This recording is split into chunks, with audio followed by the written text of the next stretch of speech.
Allison. I'm the host of Faith and Formulas, and I'm joined by Jess. She is the owner of Makeup Scientist. And here at Faith and Formulas, we're all about interviewing influential women in STEM. And after I came across her Instagram page, I knew I had to interview her. So, Miss Jess, would you like to introduce yourself? My name is Jess. I'm the owner of Makeup Scientist, a scientific beauty brand. In 2020, we actually went viral with our sodium fine eyeshadow palette on Twitter, and that gained over 3.5 million impressions. And 1,000 orders later, and 10 countries that we have shipped our orders in, we are still up and running. And now I have a series on TikTok called The Science of Glam, where I discuss science and makeup. So, you guys, if you guys like science and makeup, be sure to check out our brand. Yes, wow, that's amazing. And so I heard that you guys, I think I saw that you guys started in 2018. Is that correct? Yes. So Okay. I actually started doing makeup in 2018, and then I started to formulate makeup scientists around that time, but it officially launched in 2020. Okay. And so what made you pursue starting a beauty brand?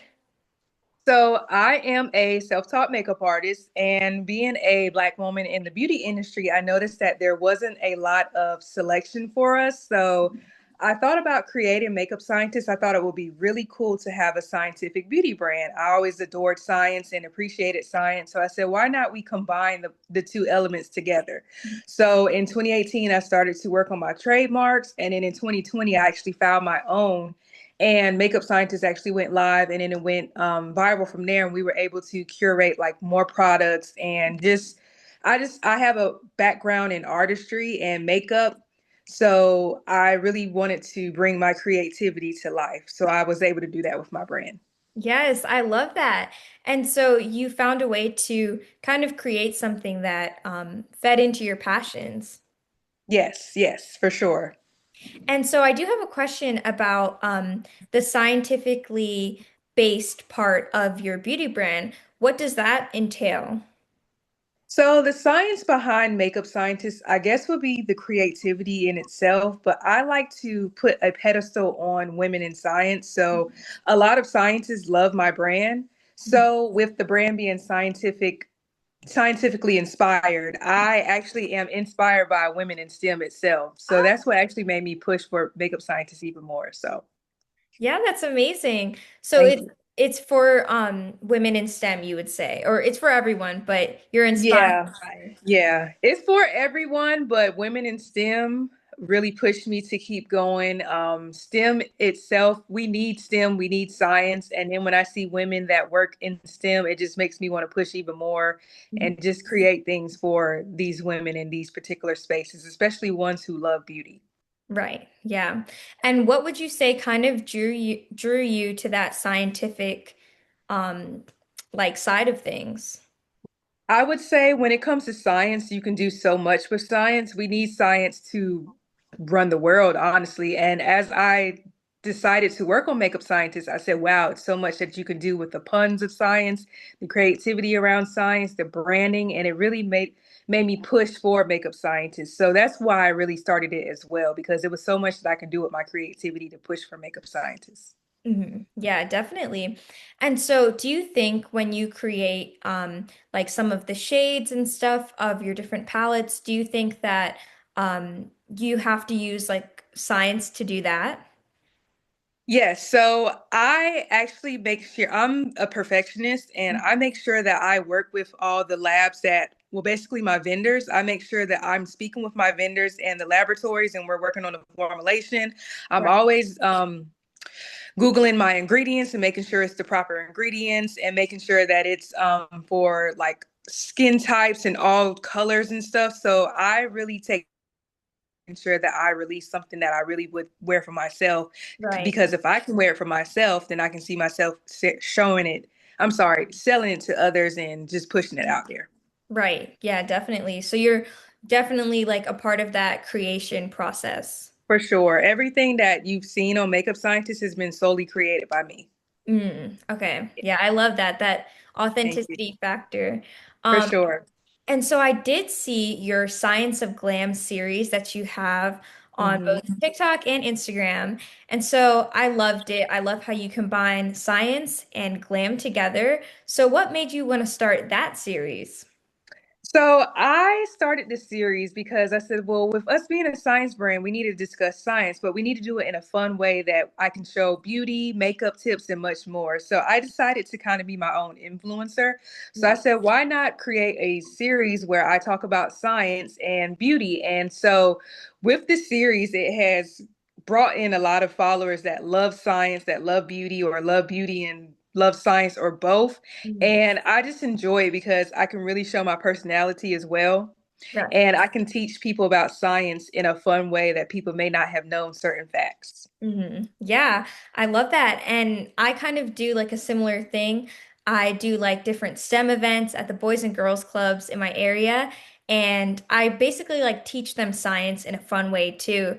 Because I Hmm. think that a lot of the times people can think, oh, science is boring, they Yeah, don't know like the interesting parts of it. But when people like you and I like show it to them in a fun way, I think that's what helps them remember for science. sure, for sure. We should collab one day. Yes, Yeah, definitely. for sure, for Definitely. sure, for Um, sure. and so I do have another question. So next week, I and a lot of my friends are going to be going to the National American Miss pageant in Orlando, Florida.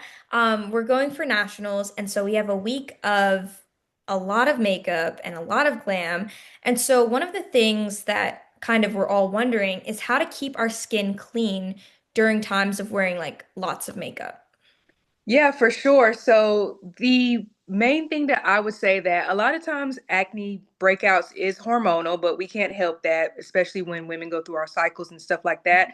But I would say in between those sets, just make sure that you are exfoliating and you are moisturizing. So Right. that's the key, like exfoliation, because with me being a makeup artist, I've had clients that have come here with their skin where they may have felt like their skin has been clean, and then once I take an exfoliating scrub and I scrub off all like the dead particles, and then you actually see that, hey, there's dirt or there's like, particles still in your skin, they're kind of shocked. But I would say skin prep is number one for any type of makeup application. You always want to make sure you do skin prep properly. So here's a tip.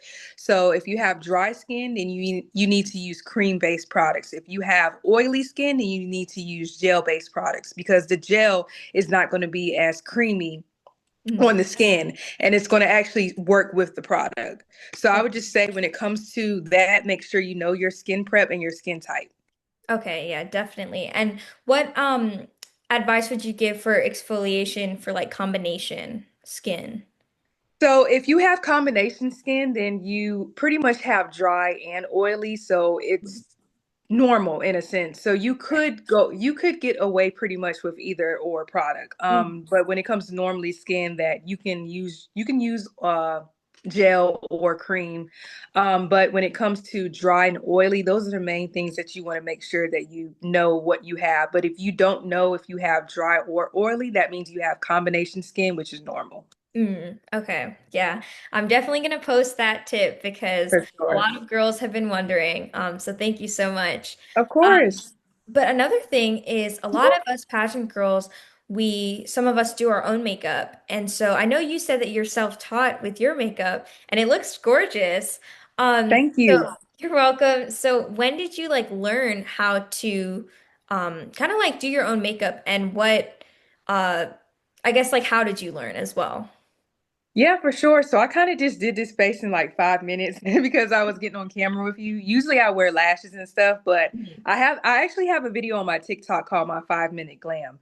Okay. But I learned how to do makeup because I have a background in art. I grew up as an artist. My dad was an artist and I learned how to draw from him. Right. So with me having a background in art, it kind of just came kind of naturally, but I actually learned from YouTube. So I Oh, got on YouTube and I just took to it and learned how to do my own makeup. So yeah, I self-taught myself, and then I took those skills and tried to use it on other people. But yeah, I'm self-taught and I just kind of like learn like a sponge from YouTube and stuff. wow, that's amazing. And when would you say that you started to learn? So makeup is always trial and error because sometimes I look at my old pictures and I'm like, oh my God, what was I thinking or what was I doing? But it's okay because we all have to start somewhere. But Right. I would say that I started around doing my own makeup maybe around like 2014 or so. Okay. And so then from there, as time progresses, you get better and better with your makeup. Mhm. You may look at your makeup from last year and it looks good, but then you look at yourself now and you're like, wow, my makeup actually looks better. So Right. it Yeah. takes time and practice for sure. Yeah, definitely. I had that same feeling like last year I did my makeup myself for the national pageant and I was like, "Oh my goodness, what was I thinking?" Like it was not, up to par, but we learn as we go. So Yeah, now for my makeup's sure. better. For Yeah. sure. So another question is for shade matches for different types of tones and everything. Um, I think certain shades look really, really good on like certain skin tones. So how would you recommend like people kind of find their shade? Yeah, of course. So, a number one tip for me is okay. So, for instance, as you can see, like my chest is exposed to you. Mhm. If you are going to wear a shirt that is chest out like this, you need to match your foundation to your chest. Okay. Because a lot of times we may have like our chest may be a different color versus our natural face. I always say match it to your chest and up. For instance, if you're wearing like a turtleneck or so, you necessarily don't have to match it to your chest because you're like covered up from here so you can match it to your face. But Right. I always say make sure you match to your chest and try not to use your hand because a lot of times your hands aren't the one that's going up towards your face where people see it. It's more so your chest and up. So always make sure that you try to match to your chest. Okay. Yeah. Thank you. That's amazing. Yeah. And I do have another question, I guess for like the steps of um like glam makeup, the steps of like how to do it, like I guess like what to do first and then like because a lot of my like viewers, they are in pageants and they're preparing to do their makeup themselves for next week. And I guess a lot of people are just kind of confused on what steps to take first. So always make sure that your hair is done first and then always make sure you skin prep. So while you are skin prepping, it's like a series of steps. So you want to exfoliate, moisturize, and while your skin is moisturizing, what I usually do while the skin is moisturizing, I start to work on the eyes first. So you have your moisturizer on and you might have on like your eye cream. You're letting that set into your skin. You want to take your concealer and just start to work on your eyes. So what I do is I take my concealer and I just draw the line underneath the eyebrow, let that sit. And while that's sitting, I go and I put the concealer underneath the eye and you let the concealer sit. You want to let it get tacky and then you work back to the eyes and then you go back to your under your highlight. Your highlight, you always want to kind of do that last and you want to get it to get like tacky. Because if you blend it out a little too quickly, it's going to lift. But Mhm. if you let it sit for a little bit, it's going to actually adhere to the skin and it's going to leave you're going to you're going to take off less concealer and Mm. then it will blend in a little better and leave a brighter highlight and a highlight that's thick enough where it's not going to lift off. Okay. Yeah.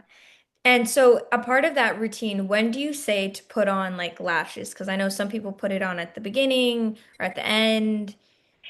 I would say focus on lashes last because you want to make sure your face is pretty much done. Like you want to make sure your face is pretty much complete because what you can do is you can take the glue while you're working on your face and you can put the glue on your lash above your lash lid and then you can put the lashes on. So I usually put the lashes on at the end or sometimes if I'm like done blending out my eyeshadow, I just go ahead and pop that on after the glue is dried. Okay. Yeah. So probably like after all of like your base is done. Yeah, you got it. Yeah. Okay. And so also too like for setting sprays, are they supposed to because I know some people are like scared of using it because they're like they don't know if the water is gonna like make like the makeup like drip. Um hmm would you say setting sprays are something to use or Yeah, in fact, we have our makeup scientist dry ice setting spray. Oh my So gosh. this is one of our best sellers. It is our setting spray. It's named Dry Ice. But I always make sure I use dry ice setting spray. Mm. And setting spray, you can also use it as a prep as well. So ours is built as a prep and then it sets your makeup afterwards as well. But I would definitely say make sure you use setting spray for sure. Okay, yeah, and Hmm. I'll definitely get the dry ice one. Yeah, for Yeah. sure. Okay, and so I have another question Go for for it. like I guess confidence. So a lot of people think that for makeup, you know, it can enhance confidence, or some people thinks that it's something that people like hide behind. So what's your opinion on that? So for me, I'm a perfectionist and I had to learn that everything can't be about perfectionism. And I had to get on camera and start to just do tutorials, even without my makeup, and show how my face is. We tend to see like celebrities and just everybody put together, but in reality, like before they're put together, they're just like us, where they don't have on any makeup or so. But I would say just be confident in yourself and just post and don't think about what others think and just go for it. Right. Yeah. Yeah. I I had love to do that. that for myself. Yeah, for sure. Yeah. And what are some lessons that you learned from that process? I would say not to be so hard on myself for sure, because I'm very hard on myself. I'm literally a perfectionist, and I do feel like that has helped me elevate my brand to where it is now. But you have to take time for yourself, and your mental health is very important, and you can't stress yourself out about certain things that are not in your control. Yeah, I 100% agree. And as a perfectionist too, I think when, you're making like a online presence, it can be kind of like nerve-wracking because you're like, oh my Yeah. gosh, all these people see this, but you have a passion for what you're doing, so you want to keep doing it. But it's like at the same time, you have these thoughts. So I guess how did you kind of navigate having these, I guess like having that pressure put on yourself and also having that passion for what you want to do? So the pressure was a lot. But like I was saying like earlier, I had to just tell myself not to drain myself, because prior to like when I first launched, I was draining myself. And I had to realize that I can't keep doing that and to just go with the flow naturally and just make sure that you're enjoying yourself in the process for sure. So make sure that your mental health is important. Like for number one, that's number one, and make sure you're enjoying yourself in the process for sure. Right. Yeah. I definitely think that's 100% true. And yeah, kind of to give yourself grace, definitely. For That's something sure. I For learned. sure. Yeah. For sure. Is there any advice that you would give to young girls who are thinking about starting their own beauty brands? I would say go for it and just keep going. Don't stress yourself out. Don't look at others and compare. Work on your own thing, work in your own lane, and just keep going. Consistency is key for sure. There was a moment where I had to take a step back from my brand, but it happens, and I'm working to get the name back out there again, of course. Consistency is key, but just don't drain yourself. And it sounds very cheesy, but you can do anything that you can put your mind to if you really want to do it, for Yeah. sure. Definitely. Um, and I know that you said that you work with like labs, and I know a lot of people who do own like beauty brands, they work with labs. Like my best friend, she has like a skincare brand and she does work with like labs and stuff, but I know that for young girls, sometimes it's not that easily accessible for them to work with these labs. So how would you say they can kind of like create their own makeup, I guess? I would say uh, work with a vendor that works with a lab. So find a vendor that works key hands-on with a lab, and one that they can speak to the laboratory hands-on. Like you want to, if you cannot have access to a laboratory like yourself, make sure that you find a vendor that they have access to the lab. That way, if there is a type of conversation that needs to be done by about a formulation or ingredient, you can discuss it with your vendor and they can relay it to the laboratory quickly and effectively. Mhm. Okay, definitely. Because having that lab a part of the process is key in Oh making yeah, sure, yeah, that the products are clean and everything. for sure. Yeah. And would you say that Makeup Scientist is also made for younger skin types as well? Yeah, I would say Makeup Scientist is made for everybody. I have buyers that are young, older. I think it's for every skin type, and I make sure that I do research my product as well, for sure. Right. I love that because I know a lot of the products out there, they can be kind of damaging to some younger skins. A lot of parents are concerned, like, oh, I don't know if my child should be putting that on their face, like if it's going to hurt their skin. But it's really reassuring to know that Makeup Scientist is also for younger skin types. Yeah, for sure, for sure. So I do have just one more question. Go Um, for it. So with your journey, with being an entrepreneur and a black woman in such an influential position, what is one of the what is your why to keep going, I guess? Because I know that there's a lot of, you know, pressure that can be set against you and everything, but what is your why? I would say because I believe in myself and I see other Black beauty brands and Black entrepreneurs like Denise and Myrick's and stuff, and they have a empire, and I want to be up there with them as well. So if I keep pushing and going, and not to say I'm comparing myself to them, but I would say that they're more so of a influence and an inspiration. It makes me want to keep going and be up there with them just as much. There may be a couple of setbacks. There's been setbacks that I've gone through, but in the end, I still push and I want to have my brand be known more than what it is because people find out about you, your brand, or anything every day. Mhm. There's somebody out there that doesn't know about Makeup Scientists that may find out about it in an hour or tomorrow. You just want to keep pushing. Right. Yeah, definitely. So you would say that your inspirations is a part of the reason why you keep going. For sure, for sure. And Yeah, I have a dream for Makeup Scientists and I want it to be bigger than what it is now. So it just makes me want to keep going. right. I love that. Just to Thank keep going despite all the setbacks. And I do believe that sometimes when we do have setbacks, some people think that that means that, they can't do it or you. their Yeah, dreams are too high. But what I say is anytime you have a dream worth fighting for, you're going to have things set in the way. So I think it's just a part of the process. for sure. For sure. I've learned that throughout the years working with Makeup Scientists. It's a part of the process. Definitely.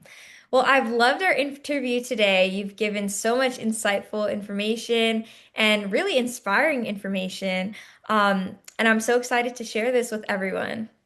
Thank you so much, Skylar. It was a pleasure. You're gorgeous. I love Thank talking to you. you. You're so professional, and I definitely see good things for you for sure.